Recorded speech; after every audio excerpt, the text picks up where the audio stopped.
नाजरीन, मौजूदा निगरान हुकूमत ने मईशत की बेहतरी के लिए काफ़ी सारे फैसले किए गए और ख़ास तौर पर निजकारी के हवाले से जो कौमी इदारे खसारे में चल रहे हैं उनकी निजकारी का प्रोग्राम बनाया गया, एक पूरा प्लान चाकआउट किया गया और उस हवाले से एक अहम पेशरफ्त भी हुई है। लेकिन अनफॉर्चुनेटली जो कि टारगेट मुकर्रर किया गया था मौजूदा निगरान हुकूमत के दौर में, किसी बड़े कौमी इदारे की निजकारी मुमकिन नहीं हो पाई। हाँ, इस हवाले से काफ़ी काम, इब्तदाई काम जो है वो कर लिया गया है।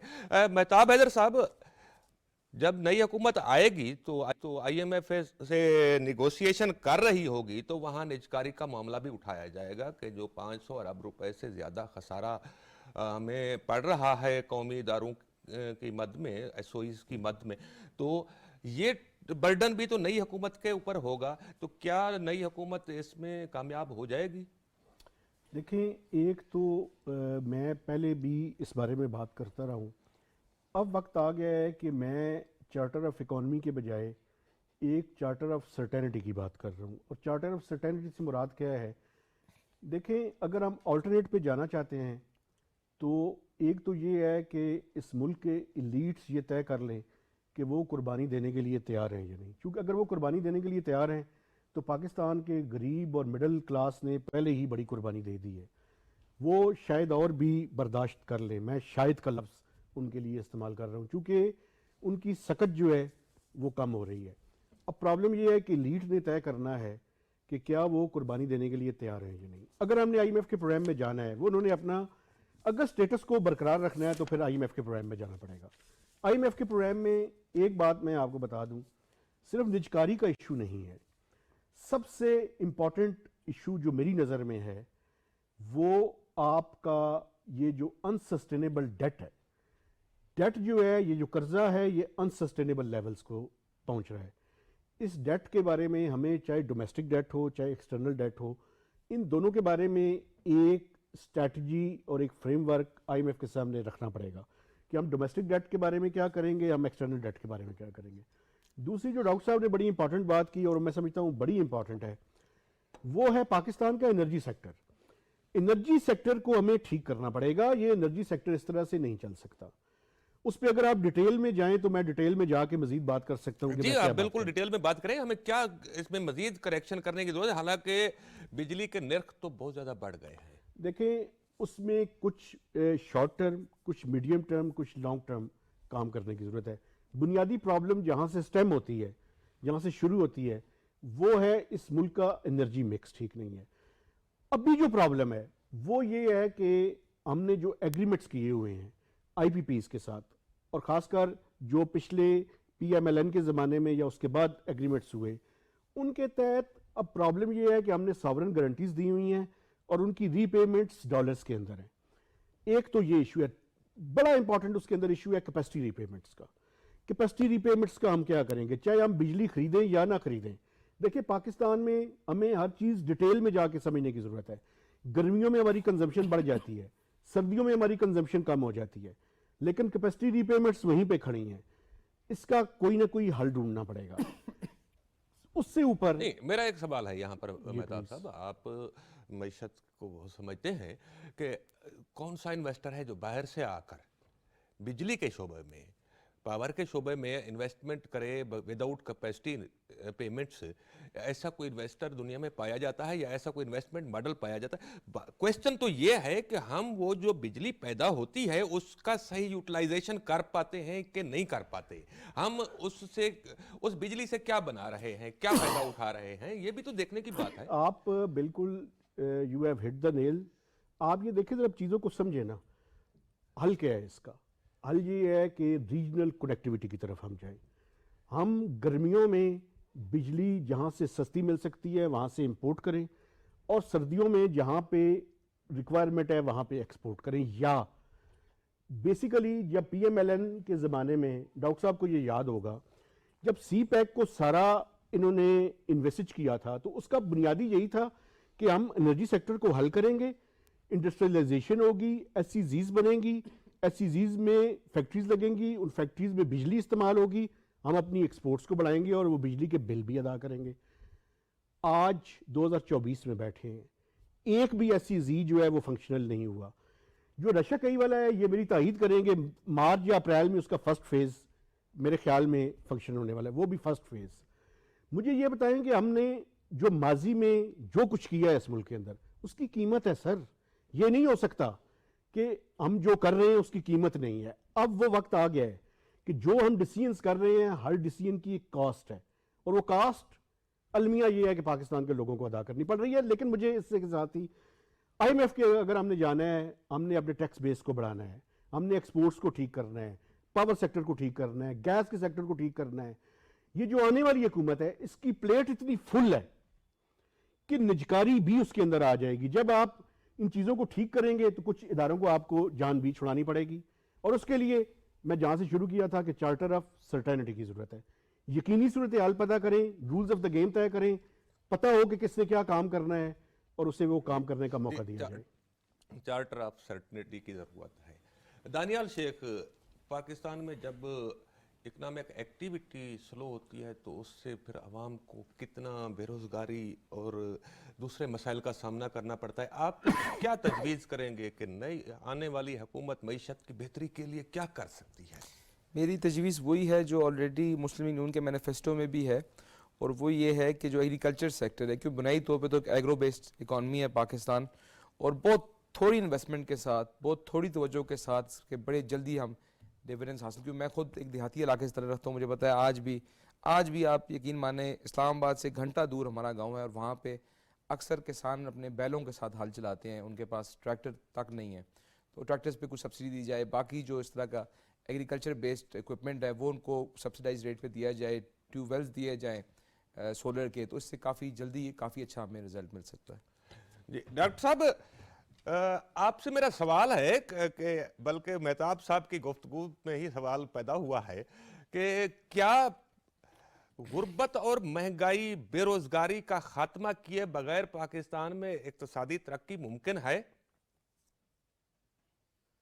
जी राना साहब, ऑफ कोर्स देखें, इनका तो बड़ा क्लियरली डिफाइंड रिलेशनशिप है, और कि आप जब तक आप पॉवर्टी को एक सर्टेन लेवल से एलिवेट नहीं करते हैं और इनकम लेवल सोसाइटी में नहीं इंक्रीज करता है, तो ये मुमकिन नहीं है कि एक क्वालिटी ऑफ लाइफ या जो डेवलपमेंट है उसका भरपूर फायदा उठाया जा सके। तो यही एक बड़ा चैलेंज होगा आई थिंक। देखें 2018 का जो पीएमएलएन का टाइम पीरियड था उसमें तमाम इशारिया जो थे पॉवर्टी के, और बड़ी बेहतरी और हौसला अफजा सूरत हाल थी कि जिसमें पॉवर्टी, अर्बन पॉवर्टी में भी, रूरल पॉवर्टी में भी कमी वाक़ हो रही थी।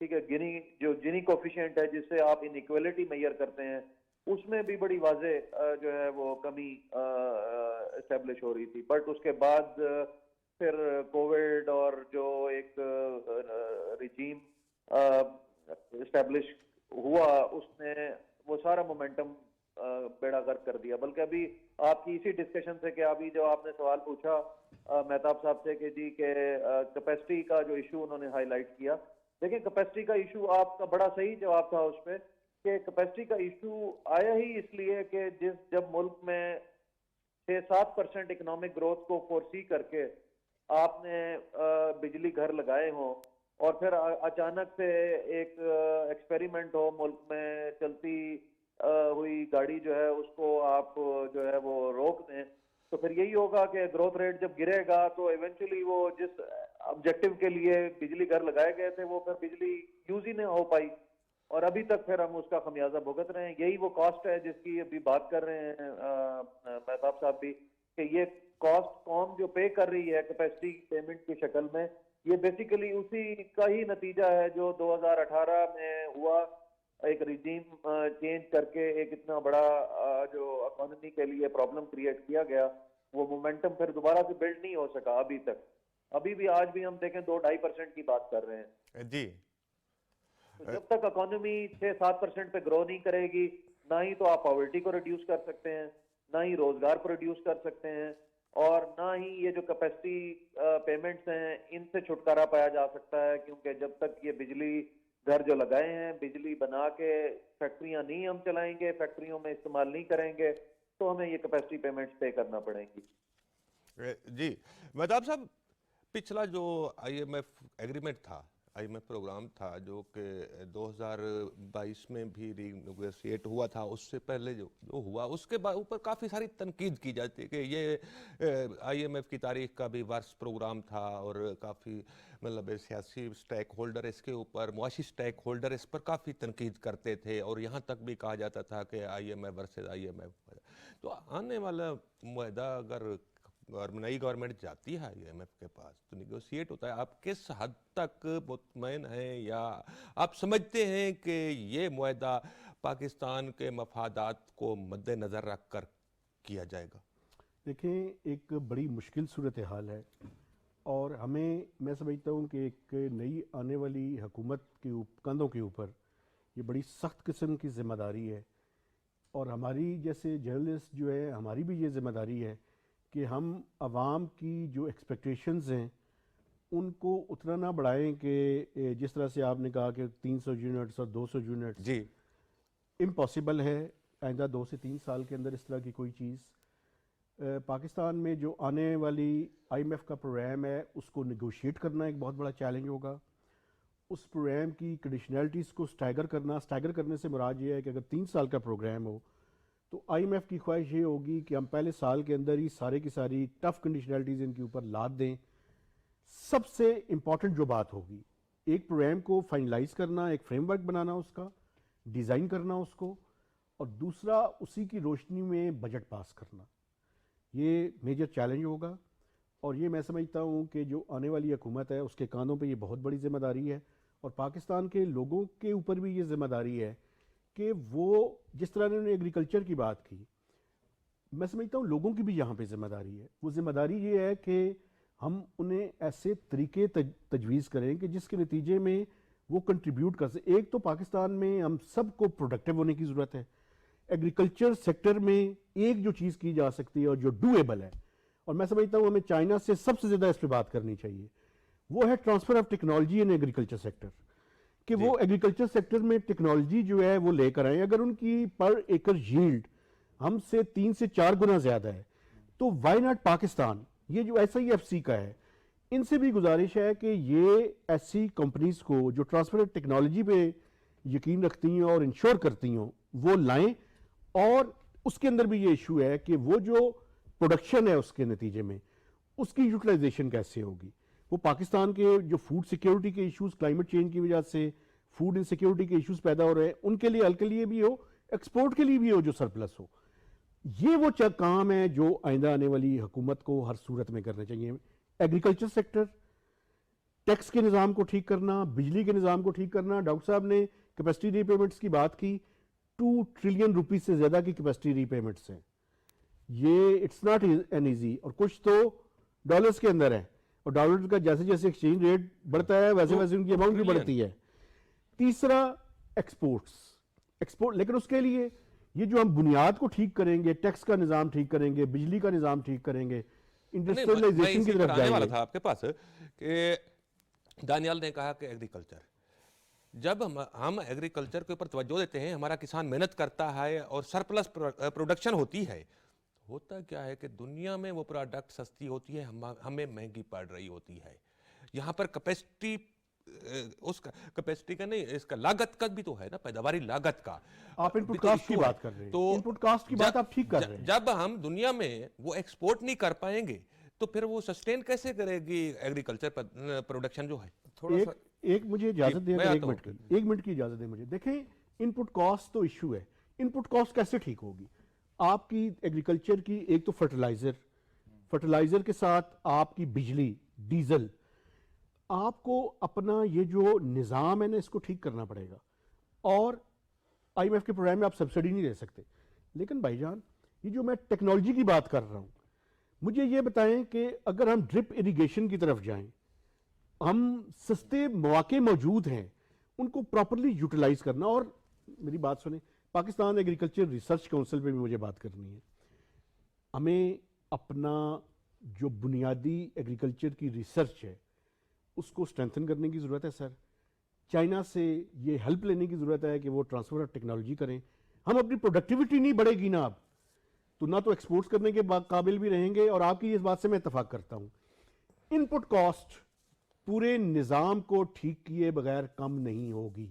अगर हुकूमत सब्सिडी दे फर्टिलाइजर पे और मिडिल मैन वो खा जाए और एग्रीकल्चर जो फार्मर है उस तक पहुंचे ही ना, फिर तो ये निज़ाम कभी भी ठीक नहीं होगा। ये तो आप ठीक कह रहे हैं डॉक्टर साहब, आप इस पर क्या कहते हैं? मेरा थोड़ा सा डिफरेंट व्यू है एग्रीकल्चर पे, और वो ये है कि देखें, जरा सा कोई भी क्रॉप हमारी बेहतर बम्पर क्रॉप हो जाए तो उसको पाकिस्तान में प्राइस नहीं मिलती है, फार्मर बेचारा जो है ना रगड़ा लग जाता है।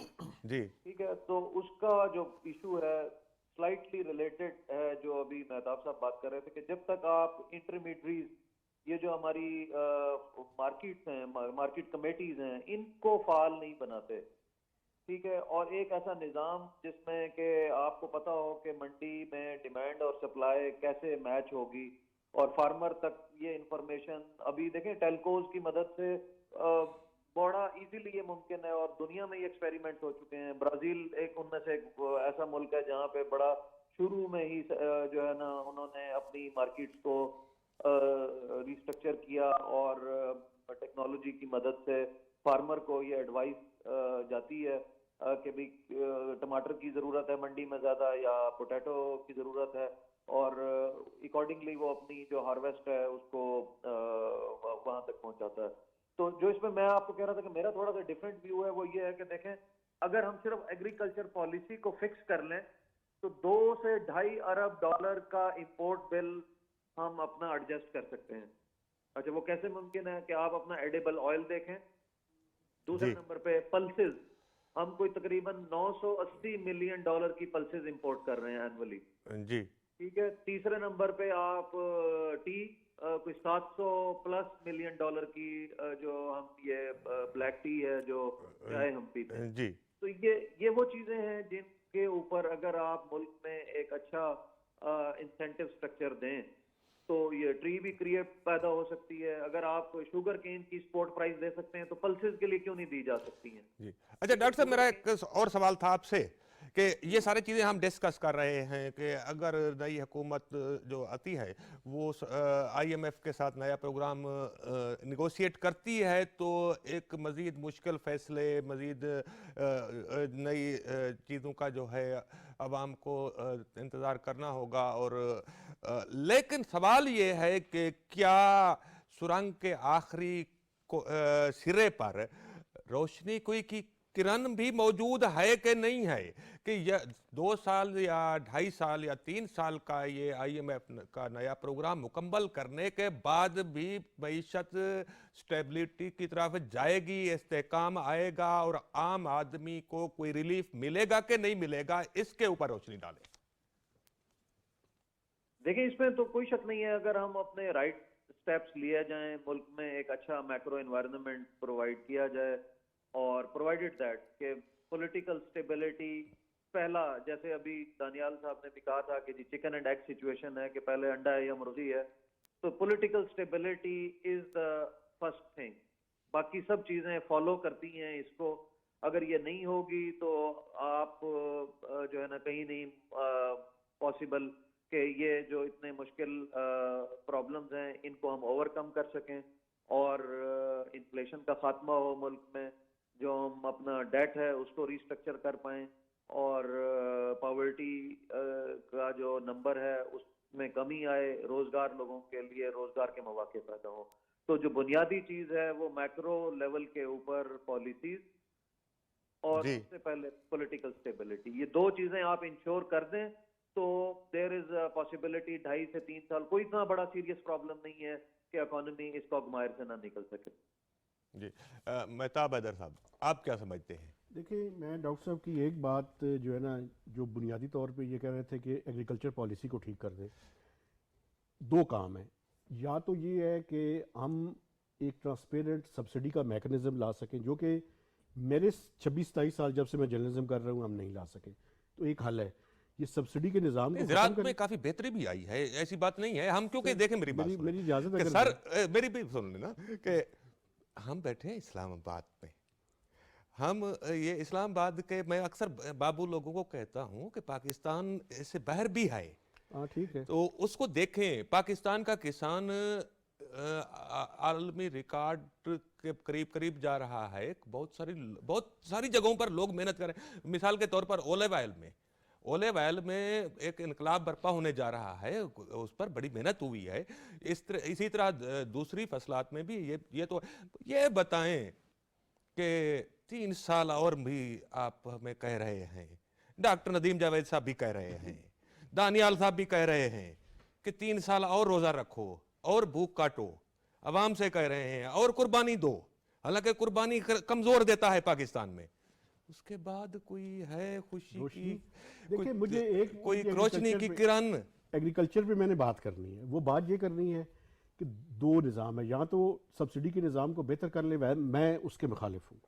मैं ये कहता हूँ कि आप ना सब्सिडी दें, ना फार्मर को यहाँ पे रोकें कि तुम एक्सपोर्ट नहीं कर सकते हो। फार्मर को ये इजाज़त हो कि अगर उसको जहाँ पे प्राइस बेहतर मिलती है वहाँ पे वो लेकर जाए। हुकूमतों का काम क्या है? हुकूमतों का काम ये है कि फूड सिक्योरिटी को इंश्योर करें। तो जो स्ट्रेटजिक रिजर्व्स हैं हुकूमतों ने मेंटेन करें, बाकी फार्मर्स को इजाज़त दे कि अगर उनकी चीज़ बाहर कहीं जाके बेहतर बिकती है, एक कम्पिटिटिव इन्वायरमेंट करें या सब्सिडी के निज़ाम को बेहतर करें। आप जो बात कर रहे हैं, देखें, अगर बुनियादी तौर पर हम बुनियादी चीज़ों को ठीक कर लें तो आज भी मैं समझता हूं कि चीज़ों को ठीक किया जा सकता है, अवाम की ज़िंदगी में बेहतरी लाई जा सकती है।